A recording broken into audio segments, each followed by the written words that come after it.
12 ராசிகளில் கடைசியாக இருக்கக்கூடிய ராசி மீன ராசின்னு சொல்லுவாங்க. ஸோ இந்த ராசிக்காரர்களுக்கு 2025 வருஷத்தில் பயிற்சி ஆகக்கூடிய கிரகங்களை பார்த்தோம்னா, குறிப்பாக ஜென்மத்தில் இருக்கக்கூடிய ராகு பகவான் ராசிக்கு 12வது இடத்துக்கும், 7 இருக்கக்கூடிய கேது பகவான் 6வது இடத்துக்கும், வருஷத்தினுடைய தொடக்கத்தில் 3வது இடத்துல இருக்கக்கூடிய குரு ராசிக்கு 4ஆம் இடத்துக்கும், இது எல்லாத்தையும் தாண்டி 7.5 நாட்டு சனியாக சிரசு சனியாக இருக்கக்கூடிய சனி பகவான் மார்ச் மாதத்திற்கு பிறகு திருக்கணித பஞ்சாங்கப்படி ஜென்ம சனியாகவும் பயிற்சியாகக்கூடிய நிலை ஏற்படுகிறது. ஸோ இது பொதுவாக மீனராசியில் பிறந்த யாரை நீங்கள் கேட்டு பார்த்துருந்தாலும் கடந்த 1.5 வருடம்ன்றதை விட 2.5 வருஷ வாழ்க்கை அவர்களுக்கு மிகப்பெரிய நரக வேதனையைத்தான் கொடுத்துச்சு. 7.5 சனி எப்பெல்லாம் ஆரம்பித்ததோ அந்த சனி ஆரம்பித்ததுலேருந்து வாழ்க்கையில் பார்க்கக்கூடிய வழிகள் ஒன்றுமே இல்லை, படாத கஷ்டம் ஒன்றும் இல்லை, அடையாத சித்திரவதை ஒன்றும் இல்லை, எல்லாத்தையும் பல மடங்கு அனுபவிச்சிட்டோன்னு சொல்லுவாங்க. என்ன பிரச்சனை அப்படின்னு மீனராசியில் இருக்கிறவங்களை கேட்குறதா, நான் என்ன சொல்கிறதா, பொண்டாட்டியை சொல்கிறதா, பிள்ளைய சொல்கிறதா, வீட்டை சொல்கிறதா, அல்லது என் வேலையை சொல்கிறதா, அல்லது என் உடம்பை சொல்கிறதா அப்படின்னு தான் அவங்க வாழ்ந்துகிட்டே இருந்தாங்க. குறிப்பாக எல்லாமுமே இருந்தால் கூட நிம்மதின்ற ஒரு வார்த்தையை மீனராசிக்காரர்கள் அனுபவிச்சிருப்பாங்களா அப்படின்னா கண்டிப்பாக இல்லை. ஏன்னா ஜென்ம ராகு, ஜென்மத்தில் ராகு வந்துச்சுன்னா சிறைப்பட்ட வாழ்க்கை மாதிரியான வாழ்க்கை, எண்ணம் கெட்டு போச்சு, சிந்தனை கெட்டு போச்சு, நம்பிக்கையே உடஞ்சி போச்சுங்க. அப்படி இல்லைன்னா ஒரு நாள் ஆகுது நான் மனநலம் பாதித்த மாதிரி வாழ்ந்தேன்னு சொன்னாலும் ஆச்சரியப்படுவதற்கு அல்ல. ஏன் படுத்து தூக்கமே இல்லைங்க, நான் தூக்க மாத்திரை போட்டால் தூங்கலாமான்னு நினச்ச மீனராசிக்காரர்கள் அதிகம். அதுவும் தேவையில்லாத மன உளைச்சல், தேவையில்லாத மனப்பதட்டம், தேவையில்லாத மனக்குழப்பம். 7.5 சனியே சமாளிக்க முடியாது, ஜென்மத்தில் ராகு வரும்போது என்ன பண்ணுவீங்க, அந்த மாதிரியான கஷ்டம் எல்லாம் உங்களுக்கு இருந்தது. பட் கவலைப்படாதீங்க, சூப்பரான வருஷமாக உங்களுக்கு 2025 இருக்க போது. வருஷத்தோட தொடக்கத்திலே மே மாதத்திலே ராகு உங்கள் ராசியை விட்டு வெளியே வந்துடுறாருங்க. இதை தாண்டி ஒரு நிம்மதி வாழ்க்கையில் இருக்குமான்னு தெரியாதுங்க. அப்படிப்பட்ட ஒரு மிகச்சிறந்த பயிற்சி ராகுகேது பயிற்சி. ஏன்னா ராசியில் இருக்கக்கூடிய ராகு வெளியே வரும்பொழுது சந்திர கிரகண தோஷம் உங்களுக்கு விலகுதுங்க. ஊனமாக இருந்து உங்களுடைய வாழ்க்கை ஒளிமயமாக மாறப்போகிறது. வாழ்க்கையில் எதையெல்லாம் நீங்கள் அழுத்தமாக நினைத்தீர்களோ அத்தனை விஷயங்களும் உங்களுக்கு மகிழ்ச்சியாக மாறப்போகிறது. சார் முடிவு பண்ணவே முடியல சார், குழம்பி போயிருக்க சார், குடும்பத்தில் சந்தோஷமே இல்லை சார், ஏதாவது ஒரு ரூபத்தில் ஒரு அழுத்தத்தோடு வாழ்ந்துட்டு இருக்கிற சார் அப்படின்னு மீனராசி யார் சொன்னாலும் குடும்ப வாழ்க்கையில் இருந்து வந்த சிக்கல்களும் குழப்பங்களும் அத்தனையுமே தானாக சரியாகுங்க. எதெல்லாம் நீங்கள் பண்ண முடியலன்னு நினச்சிங்களோ அதை எல்லாத்தையும் துணிவோடு செய்ய போகிறீங்க. குறிப்பாக பணம் என்பது பெரிய சிக்கல்களை கொடுத்தது சார், எவ்வளோ வந்தாலும் கையில் பத்தாமல் இருந்துச்சு சார், 100 கோடி இருக்குது சார், எனக்கு செலவுக்கு ஒரு 10 ரூபா நான் இன்னொருத்தோட்ட வாங்கி செலவு பண்ணுறேன் சார்ன்னு மீனராசி யார் சொன்னாலும் நிச்சயமாக உங்களுடைய கைகளில் பணப்புழக்கம் அதிகரிக்கும். 2வது விஷயம், மீனராசியை பொறுத்த வரைக்கும் புது தன்னம்பிக்கையும் தைரியமும் உங்களுக்கு ரொம்ப துணிச்சலாக பல முடிவுகளை எடுப்பீங்க. இதுக்கு முன்னாடிலாம் இந்த 3 வருஷமாக எந்த டெசிஷனையும் சரியாக எடுக்க முடியல. இதை பண்ணலாமா அதை பண்ணலாமா அப்படி மிஞ்சிய ஒரு முடிவு எடுத்தால் கூட தேவையில்லாத பதட்டம், பயம், குழப்பம் இப்படி இருந்துக்கிட்டே இருந்தது. இது நெகட்டிவாக போய் முடிஞ்சிருமா அப்படின்லாம் நினச்சிங்க. கவலையே படாதீங்க, உங்களுக்கு ஒரு மிகச்சிறந்த காலம். 2025 வருஷம் பிறந்ததுலேருந்தே நீங்கள் நினைக்கிற எல்லாமும் உங்களுக்கு நடக்கும். விலகி போனவங்க எல்லாம் உங்களை விரும்பி வந்து சேருவார்கள். இதுக்கு முன்னாடி ஃப்ரெண்ட்ஷிப் எதிரி, கூட பிறந்தவங்க எதிரி, சொந்த பந்தம் எதிரி, நம்மளே பொறுத்தவங்கள்ட்ட நல்லவங்களா பேசினா கூட நம்ம நல்லா பேசிட்டு பின்னாடி போய் ஏளனம் பண்ணவங்க எல்லாம் உங்களை தேடி வருவாங்க.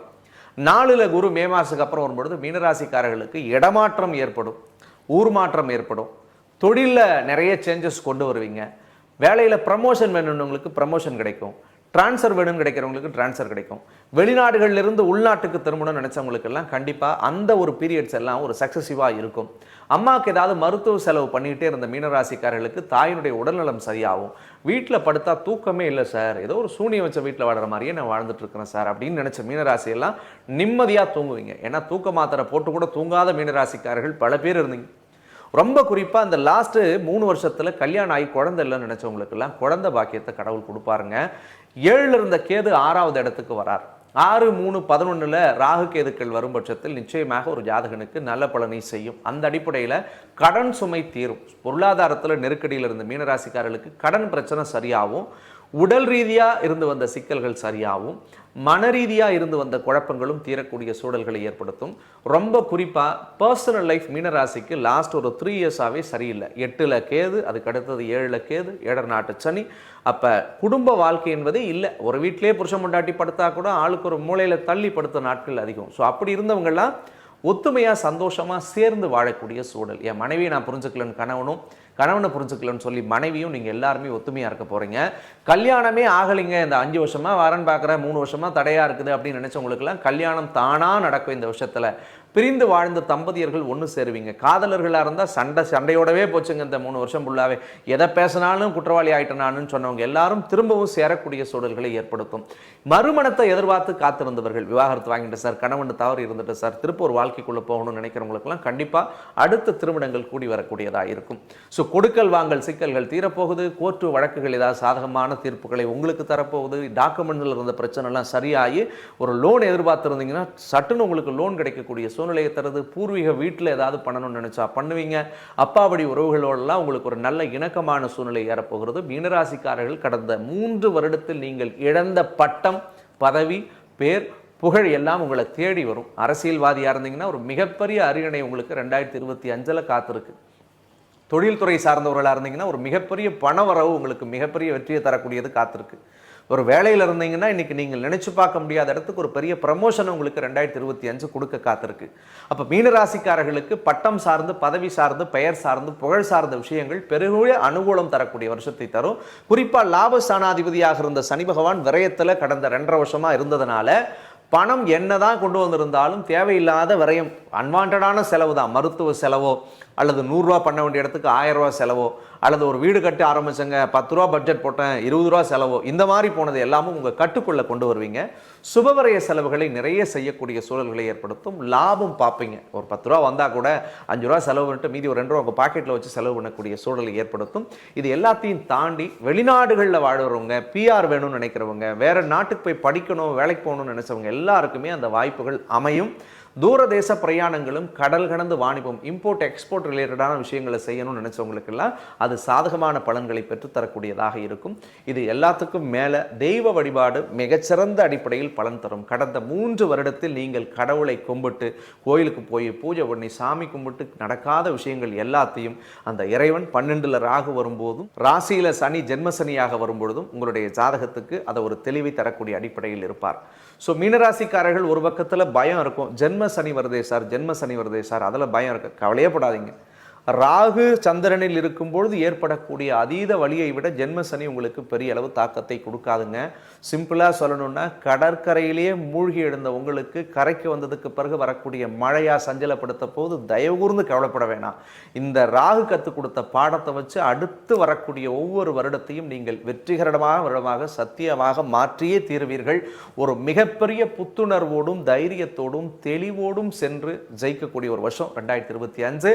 எந்த விஷயத்துல மீனராசிக்காரர்கள் கவனமா இருக்கணும் அப்படின்னு சொல்லி பார்த்தோம்னா, ஒரு பக்கம் சாதகமான பல விஷயங்களை பேசினேன், எல்லாமே பாசிட்டிவா தான் இருக்கா எங்க ஜாதகத்துக்கு, ஏதாவது ஒரு நெகட்டிவே இல்லையா அப்படின்னா 2 விஷயங்கள்ல தயவு கூர்ந்து கவனம் இருக்கணும். ஒரு பக்கம் ராசியில ராகு விலகும் போது பாசிட்டிவா இருக்குன்னு சொன்ன அதே ஜென்ம சனி வரும்போது கொஞ்சம் நிதானமாகவும் செயல்படுங்கள். கோபத்தை குறைக்கணும். அதிகமான எமோஷனல் பாண்டிங் வேணாம். மீனராசி எப்பவுமே ரொம்ப பொசசிவா இருப்பீங்க, அதில் கொஞ்சம் தயவு செஞ்சு ஜாகிரதையா இருங்க. பணம் முதலீடுகளில் கொஞ்சம் நிதானம். 3வது நபரை நம்பி பெரிய பணத்தொகையை கொடுக்கக்கூடாது. தேவையில்லாத இந்த ஆன்லைன் சூதாட்டம், கேம்லிங் அந்த மாதிரியான விஷயங்களுக்குள்ளே ஈடுபடக்கூடாது. இந்த மாதிரியான விஷயங்கள்லாம் செஞ்சிங்கன்னா பெரிய வழியாக உங்களுக்கு மாறிடும். 2வது 6வது இடத்துல வரக்கூடிய கேது என்ன பண்ணணும்னு சொன்னால், கடன் தயவு கூர்ந்து புதிய கடன்களை வாங்கணும்னு நினைக்காதீங்க. மீனராசியில் பிறந்தவங்க ஏற்கனவே ஒரு கடன் இருந்துச்சுன்னா அதை அடைச்சிட்டு அதுக்கப்புறம் வேற ஒரு லோனுக்கு போங்க. இருக்கும்போதே இன்னொரு சிக்கலை ஏற்றிக்கணும்னு தயவு கூர்ந்து பண்ண வேணாம். ஒரே வார்த்தையில் கிராமத்தில் சொல்லுவாங்க, அகலக்கால் வைக்காதப்பா அப்படின்வாங்க. அந்த மாதிரி உங்களுக்கு தெரியும், விரலுக்கேற்ற வீக்க மாதிரி இந்த காலகட்டங்களில் எதை செஞ்சால் சரியாக இருக்கும்னு நீங்கள் நினைக்கிறீங்களோ அதை மட்டும் பண்ணுங்கள். எளிமையாக சொல்லி முடிக்கணும்னா, உங்கள் மனசாட்சிக்கு எந்த விஷயங்கள்லாம் சரியில்லைன்னு உங்கள் மனசு சொல்லுதோ தயவு செஞ்சு அந்த விஷயங்களை நீங்கள் தவிர்த்துட்டா 2025 உங்களுக்கு சொர்க்கமான வருடம். அப்படி இல்லைன்னா நீங்கள் எந்த விஷயங்கள்லாம் மனசாட்சிப்படி தப்புன்னு நினச்சி செய்கிறீங்களோ அது அத்தனையும் உங்களுக்கு ஒரு ஆறாத வடுவாக அமையும். அதில் மட்டும் நீங்கள் கொஞ்சம் கவனமாக இருக்கணும். எந்த வழிபாடுகளை செஞ்சால் மீனராசிக்காரர்களுடைய வாழ்க்கை ரொம்பவே சூப்பராக இருக்கும்னு சொல்லி பார்த்தோம்னா, முருகப்பெருமானுடைய கோவில் எங்கே இருந்தாலும் சரிதான், விசாக நட்சத்திரமோ சஷ்டி திதியோ இந்த 2 விஷயங்களில் போயிட்டு நீங்கள் வழிபடும் போது உங்களுடைய வாழ்க்கை மிகச்சிறந்ததாக இருக்கும். இந்த 2 டைமில் போக முடியல சார், மற்ற நேரத்துக்கு போக முடியாதான்னா அப்படிலாம் ஒன்றும் இல்லை. செவ்வாய்க்கிழமை வந்துச்சுன்னா செவ்வாய்க்கிழமை அன்னைக்கு முருகனை போயிட்டு மனதார வழிபடுங்க. ஒரு 6 அகல் விளக்கை ஏற்றி அந்த முருகன் முன்னாடி நின்று நீங்கள் செய்யுங்கள், மனமுருக பிரார்த்தனை செய்யுங்கள். உங்களுக்கு இருக்கக்கூடிய எதிரி, சத்துரு, கடன் சிக்கல்கள் அத்தனையும் தீர்ந்து உங்களுடைய வாழ்க்கை ஒரு இன்பமயமானதாகவே மாறத்தீருன்னே சொல்லணும். ஸோ ஒட்டுமொத்தத்தில் மீனராசிக்காரர்களுக்கு பெரிய மாற்றத்தையும் திருப்பத்தையும் தரக்கூடிய ஒரு அற்புதமான வருடமாக இந்த வருடம் அமைந்தே தீரும். மற்றும் ஒரு அழகான தருணத்தில் சந்திக்கலாம். நன்றி, வணக்கம்.